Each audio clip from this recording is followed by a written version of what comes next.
soy cardióloga, Dios me dio la posibilidad de poder estudiar y poder ayudar de esa manera a la gente, que es lo que realmente me gusta hacer. Así que bueno, y siempre el corazón, ustedes, ¿quién de acá tiene algún problema en el corazón? Yo no, pero mi hijito tiene, me había salido que tenía unos soplitos y tengo que hacer un estudio. Ah, bueno, Eso después sí. Los soplitos del bebé después se van a ver. No tiene diario, tiene. Nadie tiene diabetes, presión alta, nadie fuma.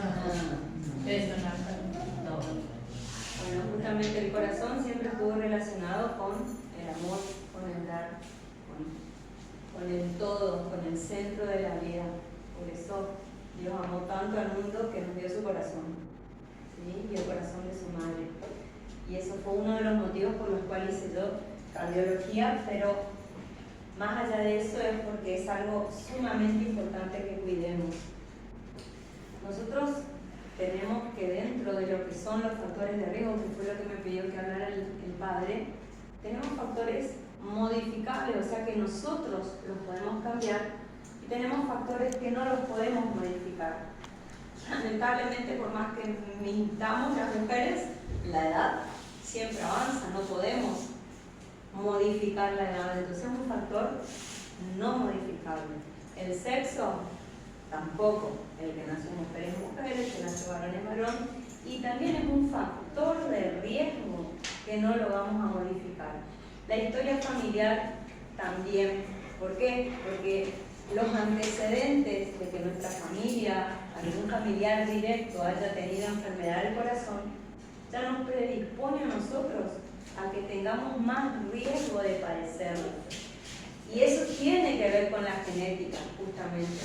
Así que tenemos que conocer nuestra historia familiar para poder cuidarnos en el tiempo. Ahora tenemos otros factores, que son los factores modificables, que ya depende de nosotros, de nuestro estilo de vida, de lo que nosotros hagamos y de cómo nosotros nos cuidemos. Un factor muy importante y muy frecuente es la presión arterial. Vos tenés hipertensión arterial, pero si ustedes supieran que la mitad de las personas son hipertensas y a su vez la mitad de esas personas no lo saben, y además la mitad que sí sabe no se cuida, ¿qué dirían? Locos. Pero bueno, sí, es así, lamentablemente es así, y tenemos que tenerlo en cuenta porque al haber una prevalencia, o sea, que haya tanta hipertensión, que la gente esté hipertensa, predispone a que aparezcan las complicaciones a causa de la hipertensión. Uno no tiene síntomas por la presión. La presión no te va a dar, como dicen, dolor de pecho, cefalea da ya la complicación. Cuando duele la cabeza es una complicación de la presión alta. Pero es como la gota que horada la piedra. La presión alta va dañando latido a latido nuestros órganos. El cerebro, el riñón y el corazón, que son los tres órganos que más tenemos que cuidar porque son irreemplazables, ¿sí? Y que nos van a dar dolores de cabeza si no los cuidamos. Entonces es muy importante que tengamos en cuenta de que este factor nosotros con el cambio de estilo de vida y con el cuidado podemos controlarlo y sacarlo de lo que es un factor de riesgo para nuestra salud. Es importante el chequeo después de los 45 o 50 años, es muy importante. Tomarse la presión, no todos los días, pero al menos una vez por semana, cada 10 días.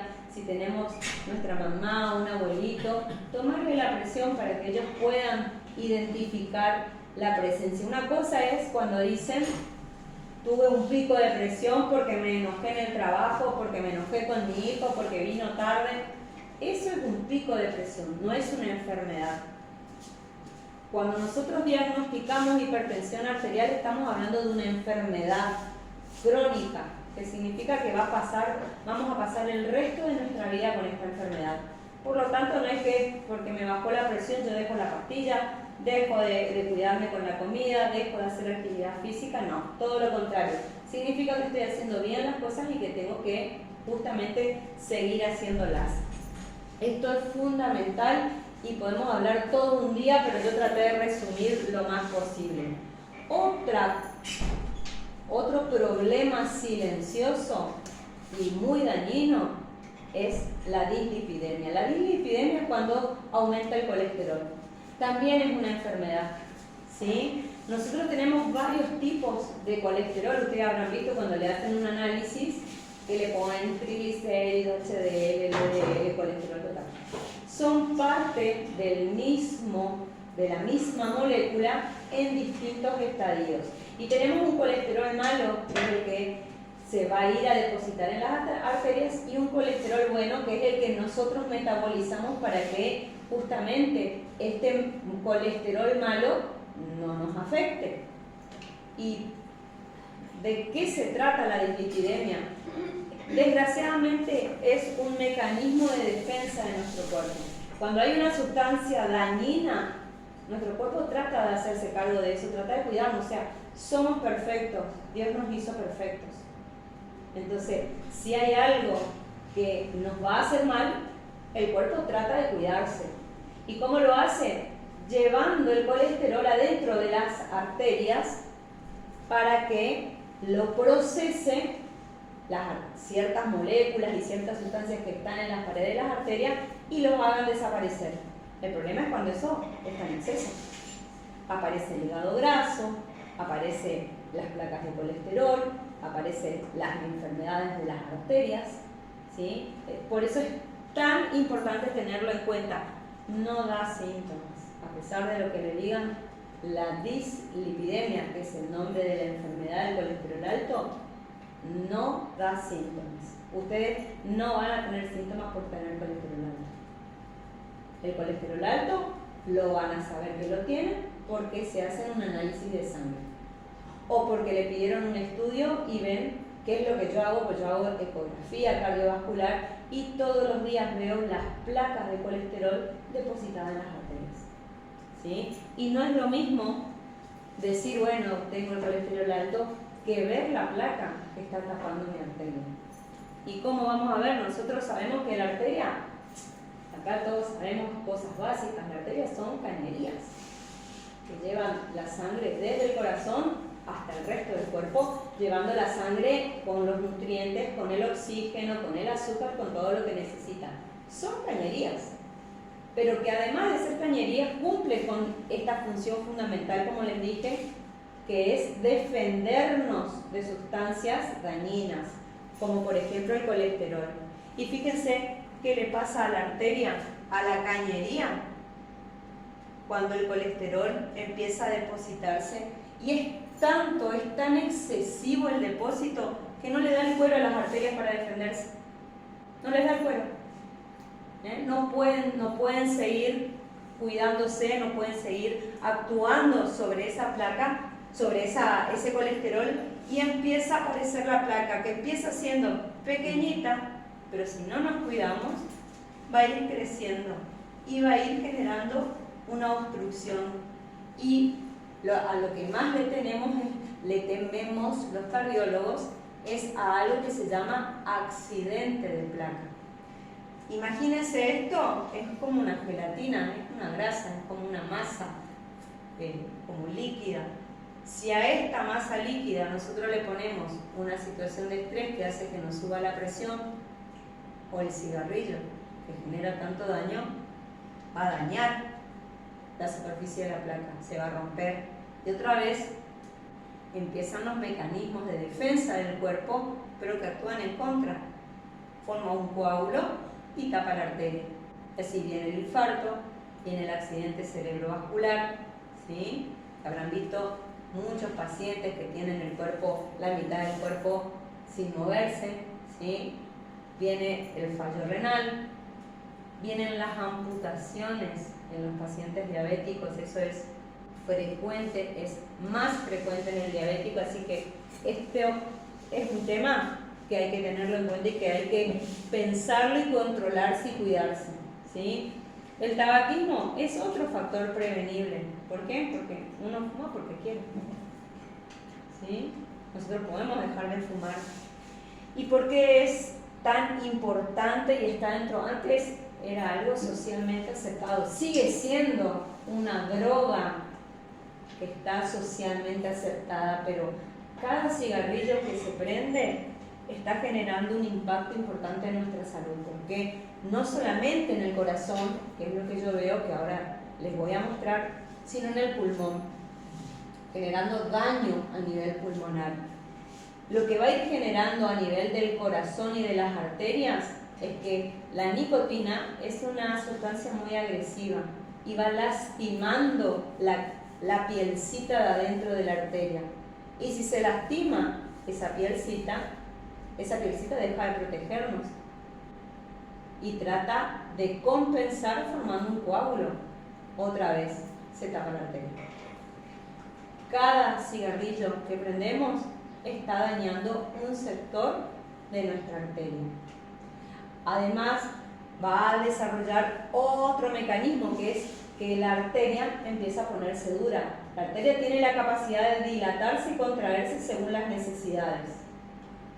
Cuando esa arteria empieza a enfermarse, ¿por qué? Porque se puso dura, porque hay placas de colesterol y porque el cigarrillo genera eso, la arteria no tiene forma de respondernos. Y pasan los mareos, por ejemplo, cuando nos paramos de golpe, sobre todo en los abuelitos. Nos paramos de golpe, nos mareamos. Eso es cuando, si no estamos deshidratados, gente joven como nosotros, lo más probable es que estemos deshidratados. Pero en los abuelitos, en la gente diabética, en la gente que tenga colesterol alto, que tenga enfermedad en otras arterias, lo más probable es que la arteria, cuando nos paramos de golpe, cambia la gravedad, ¿sí? Cambia la presión de la gravedad, tendría que dilatarse y que llegue a agua al tanque, pues si no, no pasa nada. Ahora, si nuestra arteria no funciona bien, nos paramos y no reacciona, entonces no llega agua al tanque y aparecen los mareos, aparece incluso el síncope. El síncope, que es la caída, el desmayo que tienen los abuelitos muy frecuentemente. Fíjense, este es un pulmón normal, rosadito, hermoso, que tiene la función, que no voy a entrar en todo lo que es la estructura del pulmón, pero que tiene la función de justamente expandirse para recibir el oxígeno, intercambiarlo a través de las arterias y las venas del pulmón y llevar la sangre oxigenada hacia el corazón para que el corazón la reparta al cuerpo. Somos perfectos, somos una máquina perfecta. Y fíjense, esto que está acá en el medio es el corazón. Están los dos pulmones y en el centro está el corazón. Y fíjense qué es lo que le pasa al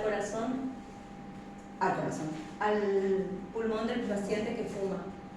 Progresivamente se van depositando sustancias y otra vez vamos a tener un pulmón duro, rígido, enfermo, que va rompiendo las estructuras fundamentales para el intercambio de gases, o sea, que entre el oxígeno y que saque el dióxido de carbono. Entonces el pulmón empieza a no funcionar de esa manera, a retener el gas que es malo para nosotros, que es el dióxido de carbono, y a que entre poco oxígeno. Y empieza la enfermedad que ustedes habrán escuchado, que es el EPOC, enfermedad pulmonar obstructiva crónica. El paciente tabaquista, que tose todo el día porque el pulmón se transforma de ser un intercambiador de gases en ser una bolsa de moco, en donde pueden estar surgiendo colonias de bacterias que en condiciones normales el pulmón se hace cargo, pero en un pulmón que está enfermo, no. ¿Esto podemos mejorarlo? Sí, podemos mejorarlo. Y se empieza a mejorar el día en que nosotros dejamos de fumar. Acá el punto más importante es querer dejar de fumar. Desgraciadamente, el tabaquismo es una de las adicciones más fuertes. Es más fuerte la adicción al tabaco que, por ejemplo, a la cocaína o a la marihuana. Es más difícil dejar de fumar que dejar de drogarse. Fíjense al punto al que les estoy diciendo que llegamos y el esfuerzo que vamos a tener que hacer. ¿Sí? Esas son drogas ilícitas y generan muchísimo más daño, pero si nosotros pensamos en lo que va generando cada cigarrillo que prendemos, y no sé, estamos mano a mano, ¿no? Porque va a ir generando de a poquito daño en todos lados, en todas las arterias.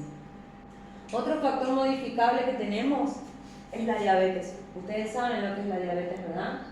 Es el aumento del azúcar en sangre. Nuestras células, que es la unidad mínima de la que estamos hechos todos nosotros, la célula, se alimenta pura y exclusivamente del azúcar, que el cuerpo transforma los distintos alimentos hasta un punto final, que es el azúcar. Ese azúcar es la que entra, la que alimenta a las células y la que va generando todas las funciones de los distintos órganos. Cuando tenemos diabetes, ese azúcar no entra a la célula, se queda dando vueltas, generando daño, algo parecido a lo que genera el colesterol. ¿Sí? Y es muy importante que tengamos en cuenta la diabetes mellitus porque hoy por hoy la llamamos la pandemia del mundo. Cada vez hay más diabéticos. ¿Y por qué piensan que puede haber más diabéticos? ¿Por la alimentación? Por la alimentación. Cada vez nos alimentamos peor. Por el sedentarismo. No ocupamos el azúcar en exceso que estamos consumiendo. ¿Sí? Esos son los dos factores más importantes que hacen que esto sea un flagelo. Y es un flagelo porque otra vez no tiene síntomas precozmente y ya va dando daño. Cuando tenemos síntomas, los síntomas más frecuentes son la poliuria, o sea, queremos hacer pichí a cada rato. La polidipsia nos va a generar mucha sed, vamos a querer tomar agua, y la polifagia, queremos comer, necesitamos, o sea, es algo imperioso comer y no engordamos. ¿Por qué? Porque esa comida pasa de largo, no entra en nuestro cuerpo. Eso tenemos que tenerlo en cuenta y tenemos que tratar de controlarlo. Es importante también porque esta enfermedad acelera la aparición de los otros factores que hablamos primero. Acelera la aparición de la arteriosclerosis. ¿Por qué? Porque nuestro cuerpo, ya nuestros ancestros, los ancestros, no sabían cuándo iban a comer. Entonces comían y ¿cómo guardaban ese azúcar? En forma de grasa. La grasa, si uno la utiliza, se transforma en azúcar por un mecanismo diferente. Entonces cada vez se va acumulando más y si nosotros no ocupamos ese azúcar, porque ahora ya no tenemos que salir a cazar ni tenemos que salir a correrle a la gallina, nos vamos al supermercado y compramos. Entonces eso predispone a que ese azúcar en exceso que consumimos se vaya depositando y se transforma. ¿Y cómo lo guardamos? En forma de colesterol. Entonces entramos en ese círculo vicioso otra vez, en que la arteria se pone dura, en que empieza a achicarse la luz de la arteria, en que empieza a haber presión alta, o sea, están todos juntos. Y si a eso le agregamos que fumamos, y estamos en el horno. Estamos en el horno. Así que cada vez vemos personas, hay dos tipos de diabetes, la diabetes tipo 1 y la diabetes tipo 2. ¿Cuándo hablamos de diabetes tipo 1? Cuando nacemos con problemas a nivel del páncreas. El páncreas es un órgano muy chiquito que está acá, justo acá, ¿sí? Que genera una sustancia que es la insulina. La insulina es la que hace que entre el azúcar a la célula. Las personas que nacen con problemas de esa glándula del páncreas no fabrican insulina, ¿sí? Entonces van a tener niveles altos de azúcar en la sangre porque no tienen insulina para que el azúcar entre a la célula. Ahora, cuando hablamos de diabetes tipo 2, estamos hablando de la diabetes del adulto. El que nació con un páncreas divino, que le funcionó toda su vida, pero que cuando fue grande tiró la chancleta y empezó a comer lo que sea. El páncreas se cansa y empieza a producir cada vez niveles más bajos de insulina. Progresivamente, cada vez va produciendo menos. Por eso es que los síntomas inicialmente están solapados y ustedes no van a sentir nada. Van a tener simplemente algunas manifestaciones cuando ya el nivel de azúcar sea excesivamente alto. Pero ya generó daño. Ya generó daño, ya generó problemas. El valor normal, si ustedes ven, porque todos los laboratorios les van a decir, es de 100 miligramos por decilitro. Ustedes se tienen que acordar de 100, no importa la unidad. Hasta 100 es normal, de 100 para abajo. En ayunas, haciendo un ayunas a conciencia de al menos 8 a 12 horas sería lo ideal. Ese es el valor normal de azúcar. Y hablamos de diabetes cuando tenemos un valor de 126. Fíjense que hay un rango entre 100 y 126. Ahora, esa zona gris, ¿qué pasa? Ahí es donde tenemos que actuar cuando empieza a subir el azúcar. Ahí ya depende de nosotros. Porque si nosotros modificamos nuestra alimentación, modificamos nuestro estilo de vida, me fui para el otro lado, podemos ir a lo normal y no recibirnos de diabéticos. Ahora sí, bueno, listo, 120, tengo 118, puedo seguir un poquito más. Pero cuando me transformo en diabético, me recibí diabético y no me voy a curar.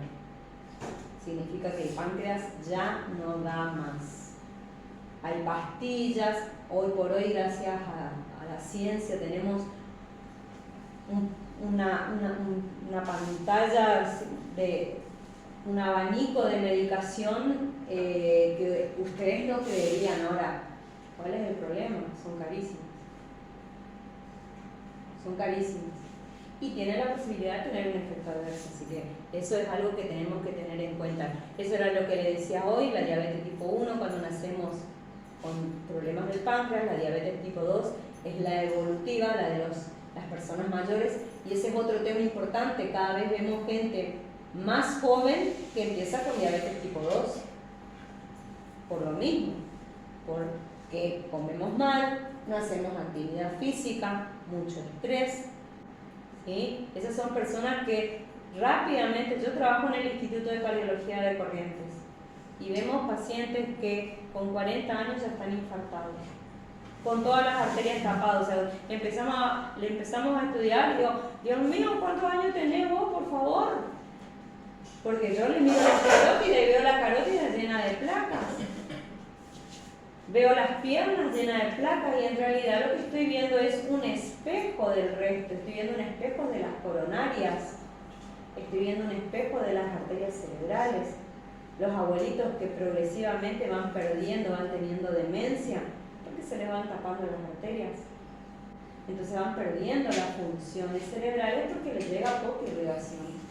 Y la diabetes gestacional, que si bien es una diabetes particular, ¿por qué es particular? Porque se cura. Es la única diabetes que se cura. Nace el bebé, se termina la diabetes en la mamá, la mayoría de las veces, pero hoy está visto de que un altísimo porcentaje, no me voy a meter en números, pero un altísimo porcentaje de mamás que tuvieron diabetes gestacional en la adultez desarrollan rápidamente diabetes tipo 2. Entonces, también tenemos que tener en cuenta eso. Cuando tenemos alguna mujer conocida que haya tenido diabetes gestacional, se tiene que cuidar mucho más que si no lo hubiese tenido. Mucho más, no, antes, no mucho más, ¿sí? Como les decía, esto es muy importante porque cada vez son más las personas que tienen, menos las personas que tienen síntomas. Sí. Me consulta, doctora, y eso para saber a ver hasta dónde, qué grado estoy en el tema del azúcar en sangre. ¿Hay que hacer algún estudio? Ahí voy a decirte, un análisis de sangre. ¿O se puede comprar un aparatito? Eso veo que algunos Esos aparatitos sirven para los pacientes que ya tienen diagnóstico de diabetes. ¿Por qué? Porque ese aparatito tiene un rango de variación en más o en menos. Entonces, que vos tengas 140 o se tenga 145, y no es mucho. O sea, sabiendo que sos diabético, no me va a preocupar. Pero ahora vos, mi paciente de consultorio, me venís con 118 en el laboratorio y yo ya voy a abrir grande los ojos. Y no te voy a pedir en un año, sino te voy a pedir en 4 meses. Y te voy a dar y te voy a dar para que vos te cuides. ¿Sí? No es lo mismo. ¿Eso sirve? Sí, sirve. Pero si vos querés hacer diagnóstico, no. Solamente laboratorios en un laboratorio que te hagan la extracción de sangre en ayunas bien hecho. Hay otros estudios que se llama, que las que estuvimos embarazadas lo hicimos y es horrible, que es la prueba de tolerancia oral a la glucosa. ¿Sí? Que nos dan de tomar un líquido extremadamente dulce, asqueroso, imposible, y nos tenemos que quedar quieta pensando en nada durante 2 horas. ¿Por qué? Porque ese exceso de azúcar pone de manifiesto la función del páncreas. ¿Sí? Por eso tenemos que estar quietas, porque no tiene que haber ningún factor que modifique el consumo de azúcar más que la insulina que está produciendo nuestro páncreas. Y eso es un diagnóstico precoz de diabetes, que en realidad no de diabetes, sino de intolerancia a la glucosa. Y la intolerancia nos dice de que en un futuro, si no te cuidas, vas a ser diabético. Y en las mujeres nos dice de que nos cuidemos porque tenemos riesgo de tener diabetes gestacional. ¿Sí? Esa es la primera prueba que hacemos.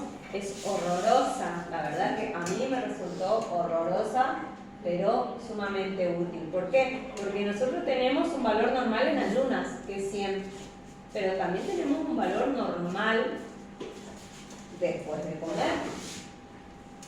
Si vos haces una comida normal, tu azúcar no puede subir por encima de 200. Ahora, si vos te haces la prueba de tolerancia y me venís con 300 de azúcar, digo, no, acá ya el páncreas ya no está respondiendo como corresponde. Vas a tener, todavía no sos diabético, pero tu páncreas ya no funciona bien, o sea, vas a ser diabético si no te cuidas. ¿Sí? Entonces, tenemos que estar atentos. Esto es un flagelo en el mundo, y más en el mundo, en el primer mundo. La gente come porquerías todo el tiempo. ¿Sí? Cada vez nos dan trabajo, pero bueno, lamentablemente no hay salud. ¿Y por qué es tan importante? Porque la diabetes no solamente va a producir daño, un daño silencioso.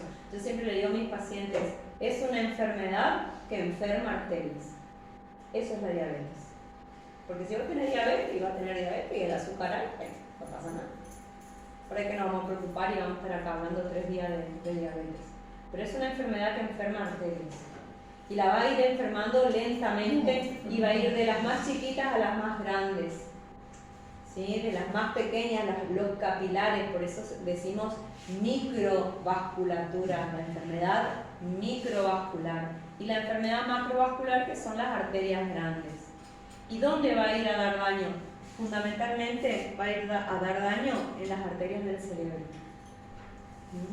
Va a ir endureciendo esas arterias del cerebro, va a ir endureciendo, no me quiero pasar tanto, va a ir endureciendo las arterias, va a producir ceguera. Ustedes conocen pacientes diabéticos ciegos. ¿Por qué? Porque genera retinopatía diabética, o sea, la pielcita de nuestros ojos, que es la encargada de ver, se enferma con el azúcar, con la hiperglucemia.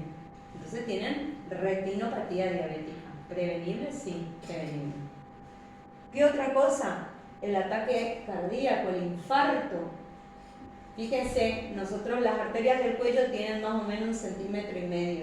Son como mi dedo de gordo. Las arterias de la pierna también. Las arterias del corazón, las más grandes, tienen 0,5 centímetros. ¿Quién se va a enfermar más rápido? Las del corazón. Y las arterias de las piernas, de las rodillas para abajo. Porque ahí tenemos 3 arterias pequeñitas que se dividen y que se enferman. Y no hay una explicación lógica, que eso me olvidé de decirle. No hay una explicación lógica, la ciencia todavía no descubrió por qué a la diabetes le gustan más las arterias de la rodilla para abajo. ¿Y por qué al cigarrillo le gustan más las arterias de la rodilla para arriba? Y son los pacientes que tienen las arterias de arriba tapadas. Y el diabético tiene las arterias de abajo tapadas. Y a veces no la tienen tapada, simplemente la tienen tan enferma que no sirven de arterias. No sirven, son solamente cañerías que no sirven para cumplir la función de llevar no solamente el alimento, sino que si se lastiman las células de las defensas, el antibiótico, entonces pasa el temido pie diabético que lleva a la amputación. Y los pacientes se preguntan, ¿pero por qué si yo antes caminaba y no pasaba? El tema es que las arterias se van enfermando, nosotros no las sentimos, pero se van enfermando y después no tienen la capacidad de defendernos. Entonces la evolución de la infección es tan rápida que tunga, no queda otra.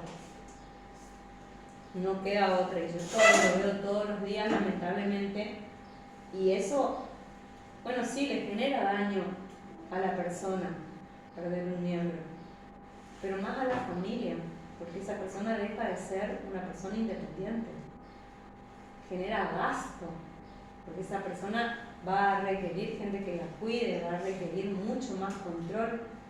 Entonces, tenemos que tener en cuenta eso también.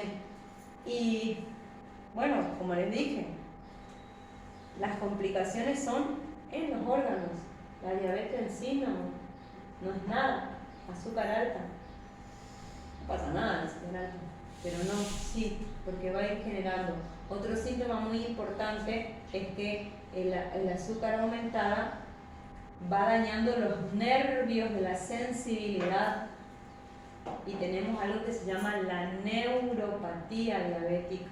Y son las personas que, por ejemplo, van caminando con ojotas, que es lo que nosotros hablamos mucho, el calzado en los pacientes diabéticos, nos tomamos el tiempo, y pisan una espina o pisan un clavo y no lo sienten.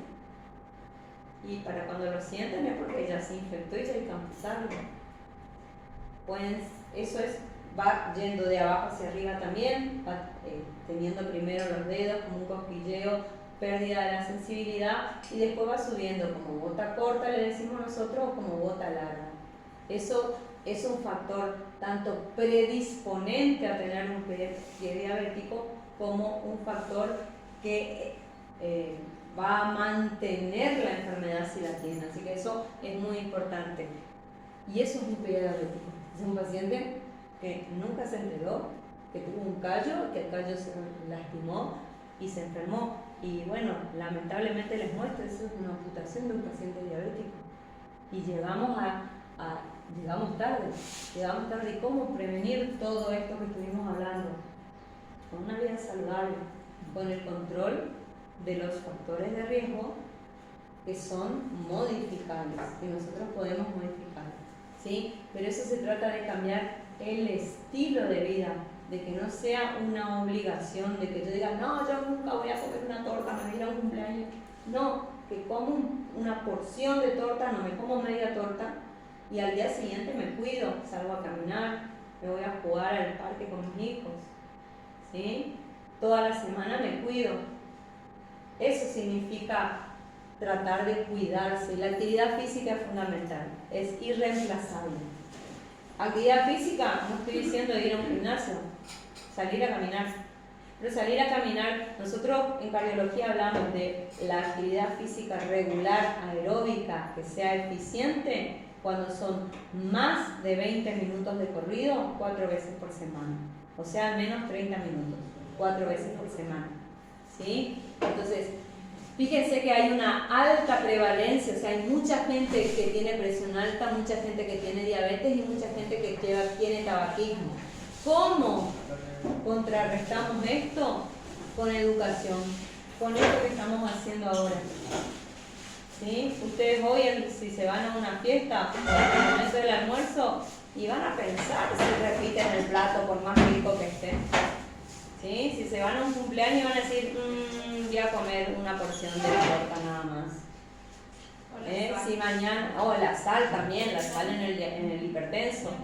La sal se cocina sin sal. Y voy a decir, en lugar de acostarme a mirar una serie de Netflix, y voy a salir a dar una vuelta, aunque sea 2 vueltas en la plaza, ¿sí? A jugar un ratito. No hay otra forma que la educación. Y otro punto importantísimo, la detección temprana. Pero ¿cómo vamos a detectar algo que no conocemos? Por eso la educación es fundamental. Educar a las personas para que puedan pensar en esto y puedan detectarlo precozmente. ¿Sí? Importante, ¿por qué?